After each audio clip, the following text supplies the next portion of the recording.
گوجری زبان میں اپڈیٹ سنیے۔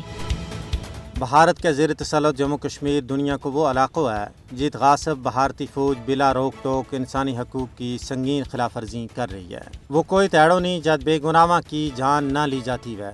قتل و غارت گری کا اس سلسلہ میں ان دنوں بے حد بعد ہو گیا ہے۔ ماورائے عدالت قتل اور جعلی مقابلہ میں کشمیریوں نے شہید کرنا بھارتی غاصب فوج کو معمول بن گیا ہے۔ بھارتی فوجی بے گناہ نوجوانوں نے شک کی بنیاد پر قانون چاہ کے کنٹرول لائن یا دور دراز کا علاقہ میں قتل کر دیں اور ان کی لاش بھی رشتہ داروں کے سپرد نہیں کی جاتی ہیں۔ آمشی پورہ، لاوے پورہ، جنگلات منڈی، نادحل، رفیع آباد کا سانحات پوری دنیا کے سامنے ہیں۔ اس قتل و غارت گری واسطے فسطائی مودی نے اپنی قاتل فوج نہ کالا قانون افسپا کے تحت مکمل اختیارات دے رکھے ہیں کہ وہ کسی بھی بندہ نہ کسی بھی ویلے بلا روک ٹوک قتل کر سکیں۔ انہوں کو کوئی محاسبہ نہیں ہے بلکہ ایسو کرن پر فوجیاں نہ تھپکی انعام و اکرام اور ترقیاں تو نوازی جائے۔ یہی وجہ ہے کہ غاصب فوج کا اعلیٰ حکام افسپا نہ مقدس قانون کو درجہ دے رہے ہیں کیونکہ اس کے تحت انہوں کی کائے پوچھ پرتیت نہیں ہے۔ کشمیر میں 1989 تو لے کے آج تک 96,000 تو زیادہ بے گناہ لوگ قتل کیے جا چکے ہیں، جنہاں میں 7,247 وہ نوجوان ہیں جنہوں نے جعلی مقابلہ میں قتل کیا گیا ہے۔